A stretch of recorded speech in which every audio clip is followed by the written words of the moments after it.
Infrastructure, Honorable Dwayne Seymour, Minister for Health, Environment, Culture, and Housing, Tamara Ebanks, Acting Chief Officer for the Ministry of Commerce, Planning, and Infrastructure, Mr. Gene Thompson, Samir Mitra, Harry Chandy of Tech Cayman, members of the media, and guests.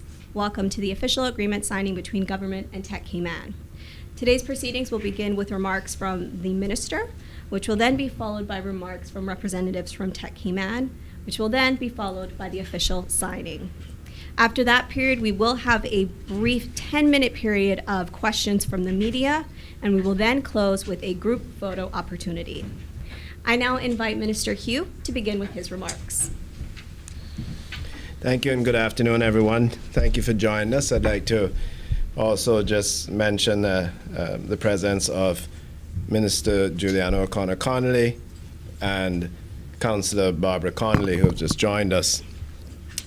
Both to say, with the representation from several ministers and the councillor, that how important and how proud we are to have reached this milestone today. Fostering a strong economy that benefits local business and the people of the Cayman Islands is the top priority for this government. As such, we are continually seeking ways to develop and implement sector-based plans that will support the diversification of our economy. Today marks an important opportunity for us to do just that, as we enter into an agreement with Tech Cayman, formerly known as Tech City Cayman Islands. The technology industry is both a profitable and a rapidly growing industry, and one that offers great potential for the Cayman Islands and its people. This agreement offers a welcomed opportunity to tap into that market of endless possibilities.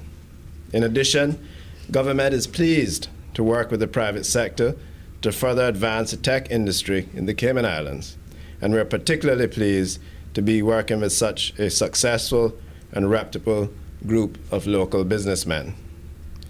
Tech Cayman not only offers opportunity for rapid growth in industry, but also opens a world of possibilities for our young people who will be able to access training, education, and careers within this field.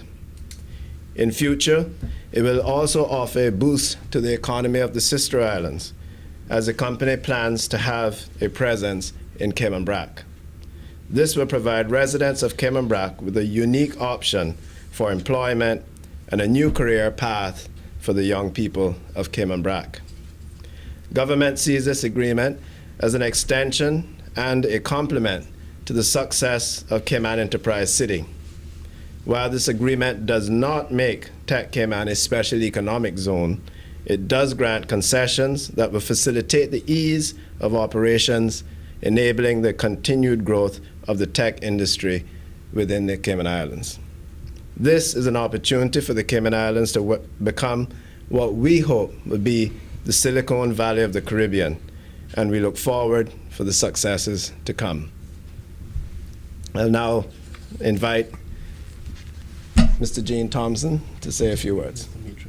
Mr. Mitra first. Yes. Well, again, good afternoon. Thank you, respected Minister Joe Yui and Chief Officer Tamara Ebanks, the other government officials, ministers, and also the press that is here. I'd like to give also a special thanks to numerous government officials that have also helped us on this journey. In particular, former Minister Patton, Dax Baseo, who is also a key part, and various other committee members that were involved to really build out what I call the core foundation of having a technology industry in Cayman Islands, which is really related to intellectual property laws. So we've had tremendous support, and it's been a long journey to get us to be a world-class country that really facilitates us to be as part of the world order as relates to intellectual property. So I want to first tell you a little story how all this really started. This was in October 2013. I was working with Dr. Devi Shetty, from Health City Cayman Islands, and I was really going to be building a new company around digital healthcare technology. And I told Dr. Shetty that maybe I should just start this company in Cayman Islands. This was in 2013. I started to look into it, and I actually found, unfortunately, that the intellectual property laws of Cayman Island were very immature and inadequate. And if anyone who has been a pro in the technology industry, you very well know that the core foundation of this industry is intellectual property laws. And if you don't have that in place, you cannot protect your inventions, you cannot protect your works, you cannot protect your marks. And that's part of why there's so much sharing in the technology industry, because inherently underneath that, there's protections.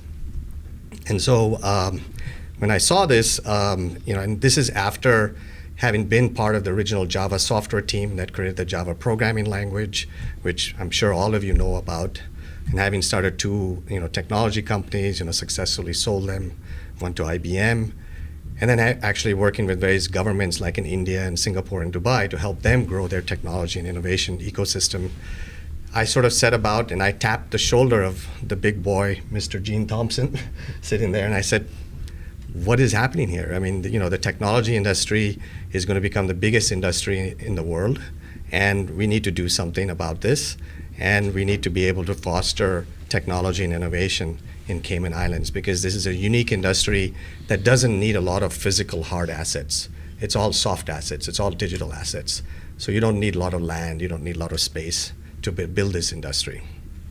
So that's when we started our kind of journey to really build out and define the intellectual property laws. And I'm really pleased to announce that today Cayman Islands has a world-class copyright, trademark, and patent law infrastructure in place.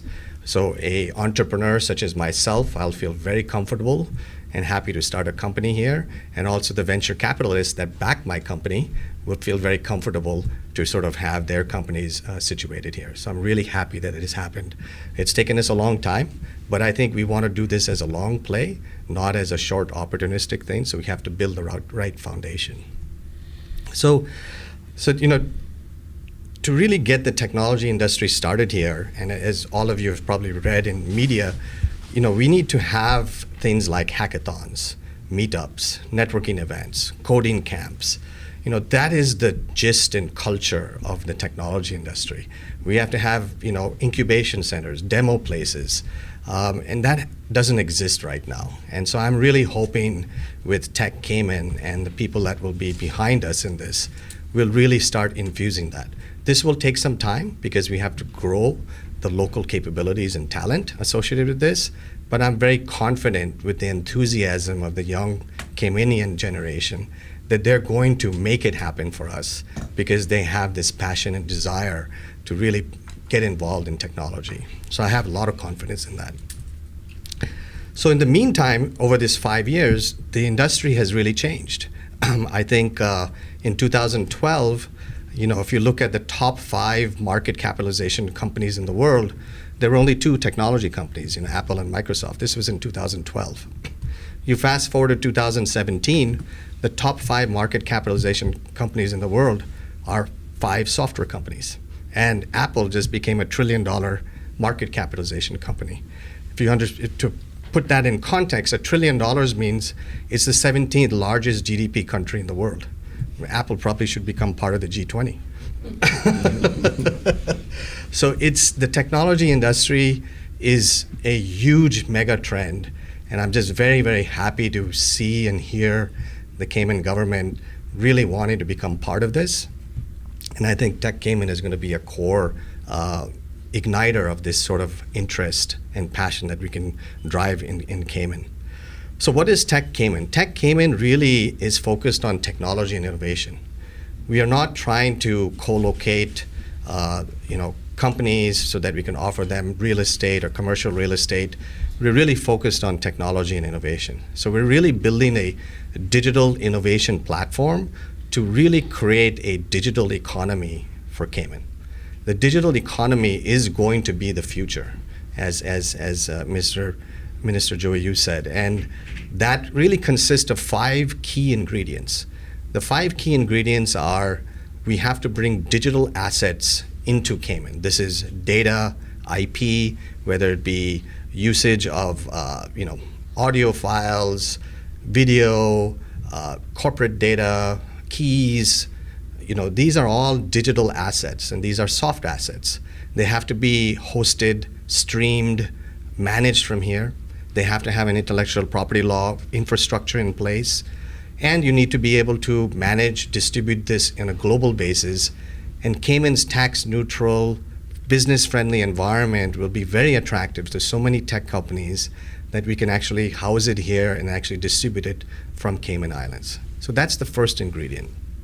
The second ingredient is you really need to attract top tech talent. Any industry runs on its talent of its people. And we really need to attract top talent into the country by offering them a wonderful country, great balance of work lifestyle you have. We can then offer them, great health care now with, Health City Cayman Islands, and really be able to bring them the best talent of the world to infuse them with the local talent so we can really start having that sharing, learning in a very community type of fashion. The third ingredient is funding. Cayman Islands is very unique. It's the 5th largest financial center in the world. Almost 30% of the venture capital companies, firms in Silicon Valley are domiciled in Cayman Islands. So if they trust their money with Cayman, why can't they trust their companies with Cayman? That's what we have to get the flip to occur. So Cayman is already on the map. We just now need to build that bridge to get them to see that there's more that Cayman can offer. The fourth ingredient is really around proximity to the US, to Canada, to Central America, to South America. This allows the collaboration in technology to occur on the same time zones. So Cayman is, again, very uniquely positioned in that on a worldwide basis because of its proximity to major technology innovation hubs, especially in the US. And the fifth is really access to top technology companies and top technology professionals that we can bring to the island to start infusing their knowledge, their interests, their vision into what can actually be done. And that's one of the unique things that I bring to the table, because I will be based in Silicon Valley and I have a wonderful network that we can bring to bear. And I plan to bring multiple other people and organizations to sort of drive this vision of creating a new digital economy for Cayman. So that's just really quick synopsis of my view, and I'm really looking forward to working with all of you to go make this vision happen, and I look forward to the continued support of the government. Thank you. Thank you. Good afternoon. Thank you to everyone who's joined us today. I want to say in a special way a big thanks to Minister Hugh. He and I have exchanged about probably 1,000 WhatsApps, and I've called him and harassed him, and he's done a phenomenal job getting this agreement done. We've been on a 5-year path, as Samir said, to create something that we believe is going to be very meaningful to the island. I also want to make a special mention and give a thanks to the Premier. The day that Samir and I brought this to the Premier, his question was, how quick can you do it? Can we get this done in a year? Unfortunately, because of laws and things that needed to be changed, it's taken a lot longer. I'd like to thank our Deputy Premier, Moses Kokarnal, for his support and for encouraging and encouragement. And as mentioned there, we plan to do things in the BRAC. I'd also like to thank past Minister Panton, who worked with us in the early stages of the agreement. Minister Kurt Tibbetts, past, who again supported us. And now, thank the government that is seated here. Minister Seymour is in our audience, Minister O'Connor Connolly is in our audience, and Councillor Barbara Connolly. So I want to thank you all very much. This is not just one, this is a total support package. We've had tremendous support from the government. The way that I see this is, as a Caymanian and as I would consider myself young, but some people say I'm middle-aged. I always believe in that old saying, let's leave the island better than what we found it. And I believe in the future of our island and diversifying our island. As we know, there are challenges in the financial industry in the longer term, and tourism can be a fickle industry. So my focus when Samir approached me about this is it was a great opportunity for Cayman. It was a great opportunity for us to change the future, or to build another pillar of the economy. You know, when we did Health City, it was considered the third pillar. Now we can consider this the fourth pillar. I also found something quite interesting in this, and as I've taken this walk with Samir and others, what I've learned is that it's a tremendous opportunity for young Caymanians especially. You know, as an integral part of Tech Cayman, we have education as the foundation. Why? Because unless the young Caymanians take this and run this industry and grow this industry, who are we doing it for? The other great thing about this industry is it democratizes. So opportunities are not just limited to just a few. It's limited to very bright minds spread across a mass. And I don't know of many industries now that's actually doing that. If you think, based on what Samir has said, about the growth of and becoming the biggest industry in the world, if you look at the people in the industry, how it's grown, things like Uber, things like Airbnb, you know, many of these were started by young people, young kids or young folks that wanted to make a difference. And we believe that those kind of things can happen here with our own talent, with our own young Caymanians. You know, the technology is, we believe, is the industry of the future. According to McKinsey, it's supposed to be the largest industry by 2030, the world's largest industry. Again, why shouldn't we participate in that? So we're excited about the opportunity. We're tremendously excited about government support. Again, we thank the government for the tremendous support, for working with us, for coming along on this journey with us, for actually believing in us. And I want to especially thank Samir. Samir has been a rock. You know, many times I've said, Samir, is this really worth it? You know, is this how is this going to work? And he's been a rock in keeping us and guiding us along the way. I want to thank Harry as well, who is my other partner in this, for supporting me through this process. Yeah, I don't have a whole lot else to say other than, you know, there's tremendous support, but now we have to take this gift that we've been given as we sign this agreement today, and we have to turn it into value. Value not only for us, but value especially for the Cayman Islands. As Samir said, we want to create a digital economy, and we have to create that economy. So now our work has just begun, and we will do that. We will include a lot of young Caymanians, we'll include Caymanians along the way. And we believe that this will become one of the biggest industries, if not the biggest industry in the island in the years to come. So again, I want to thank you, Mr. Hugh. I want to thank you. The entire government support has been tremendous. And I want to thank you all very much for taking us along this journey. And thanks, Tamara, very much, and Mr. Alan Jones. I especially want to single out Leda. Leda has been fantastic in helping us get this agreement completed and done. In fact, up until I think 45 minutes or an hour ago, we were making a couple of tweaks. So thank you very much, Leda, for your support. And you know, I don't know if there are any questions, or we'll go ahead and sign the agreement. Perfect.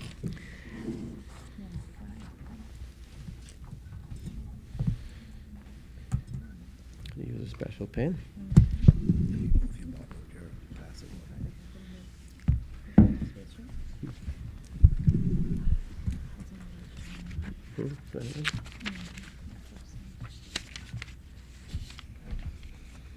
On the back.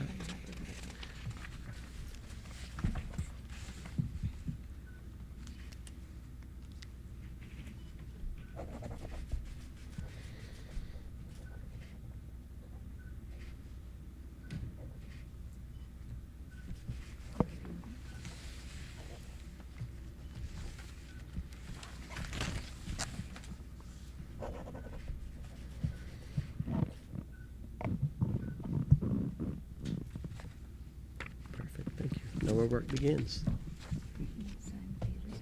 Yeah. Thank you very much. At this time, we would like to open it up to a 10-minute period for questions from the media. Thank you. I'll start Wendy from CNS. I'll talk quick. Can you explain a little bit more precisely what this is? As in, are you planning a physical development? What have you just agreed to between the parties? Okay, so I think, Wendy, as Samir said, it's a digital economy. It is creating a digital presence. Will it require bricks and mortar? Eventually, yes. But it is actually a virtual industry at this point in time that people can locate in current office space or current areas of the island that are not occupied, and create and manage this IP here. Maybe Samir, you can elaborate on this a bit more.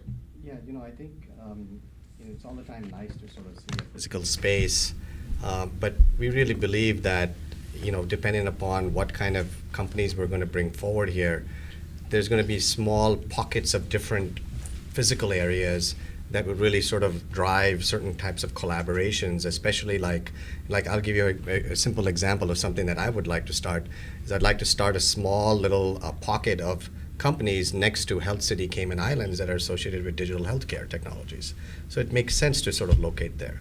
It may make sense to have a little pocket of fintech companies close to Georgetown downtown where there's other banks and things. So we really wanted to basically, technology is all about collaboration and being able to interact with the different various participants involved in that who have domain expertise. And so having it in one location really doesn't make sense. So that's why you see in New York you have a fintech hub. In Silicon Valley you have social media hub. So we imagine these kinds of small hubs to actually get created. And then eventually we would like to form a campus at some point, like a Google campus type of environment where we can again foster that kind of sharing and exchange and collaboration. So we've taken that approach, and I believe that's the right approach, mainly because we want to foster collaboration. So can I just clarify what exactly has been agreed to? Presumably in that case it's going to be a little bit like Cayman Enterprise City in that you're obviously you're trying to attract technology businesses from overseas or new ideas to develop here. So you rent the space. So presumably government, what are you giving in exchange? Work permits?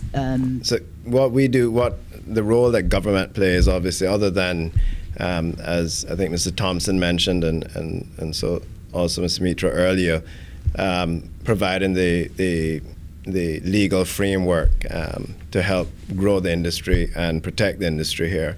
But we've also put in place some concessions to help streamline the incorporation and the development of businesses once they come to the islands. So the job here, it's very much in line with what we have.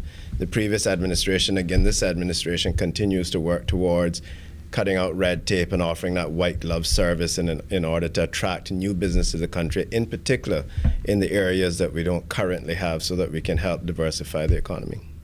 Can you be specific about what? Sorry. Can you be specific about what that is? I mean, are you giving a certain number of work permits? Are you reducing fees?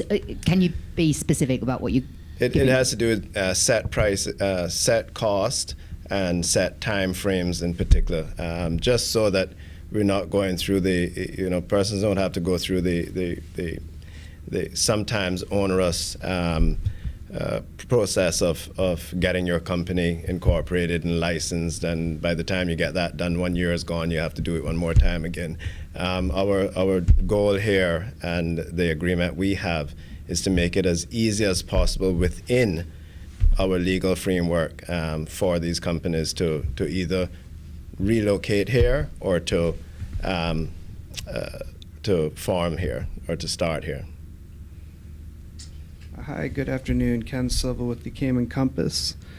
Does Tech Cayman have any benchmarks that you could look at 4 or 5 years from now and see whether this initiative has been a success?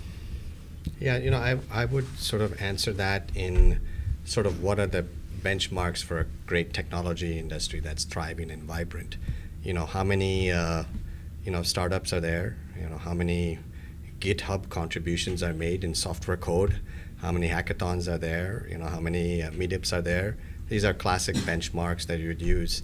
I won't be able to give you some specific numbers, but we have our own targets, and we believe that we would like to get at least in 4 to 5 years time, at least tens of startups going. I think we cannot go too fast because we're also learning. So again, you can see we've spent a long time building out the foundation. Now we need to build out the right processes, the right education programs, the right internships, the right projects. So I really want to do this in a very careful, measured, but thoughtful manner. So, our benchmark would be really more on what value have we created in terms of applications and new types of innovations. And a lot of time, numeric numbers of how many people and how many companies don't really define that, because you're going to have a few stars that will just sort of suddenly put Cayman on the map. So that's our approach, and I think that's what we would like to do. Thanks. And could you talk a little bit more about your plans for the BRAC? What do you want to do over there? I mean, one of the things that we'd like to do in the BRAC is put high value but low volume business there. For instance, one of the things that we're contemplating for Cayman BRAC is a data hub. That's going to be a part of our long-term play with Tech Cayman. And the other thing is to put some innovations over there and innovate in part of the innovation center in the BRAC in due course. Now we'll have to work with the infrastructure in the BRAC as that materializes and matures. But the answer is absolutely we want to work with the BRAC. All right, thanks again. And finally, you've mentioned that there have been updates to the IP laws that have made this whole initiative possible. Are there any other updates that need to be passed before this could really flourish? Yes, there is. So, one of the areas, so I feel very comfortable with the copyright and trademark and design marks. I think that's world class, WIPO class, which is the World Intellectual Property Organization class. But we need to become a full member of PCT, which is the Patent Cooperation Treaty, which really requires some additional work with the UK, the PTO of UK, so that we have an ability to actually file a patent in Cayman and have a desk and actually get that sort of reviewed and seen whether this is really patentable in UK. So the government is also aware of that and is working towards that. So that would be the only area that I would say from an IP law perspective we'd like to make that improvement so that we can actually file patents on the island rather than having to go to UK. And I'll add something on that. It's not unlike the financial industry where you have to continually update and upgrade your laws and regulations in order to efficiently accommodate an industry. And the government, as a part of the agreement, and I'm sure it's a part of their normal day-to-day business, with this industry now going to become a flourishing industry, will need to update that on an ongoing basis, and we'll obviously collaborate with them on that. Will the agreement be made public? Not if I can help it. I mean, the reality is the agreement is governed by a confidentiality agreement. We'll talk with government and see what their position is on it. Our position is best to not do it, to be bluntly honest with you, but we'll discuss that with government. We are looking to see whether or not there will be the ability for at least a redacted version, but we're going through the legalities of that at the moment. Mm-hmm. Yeah. Okay, well, at this time, we will end today's proceedings by having a group photo opportunity. Thank you, everyone, for joining us today. Thank you. Ministers, come and join.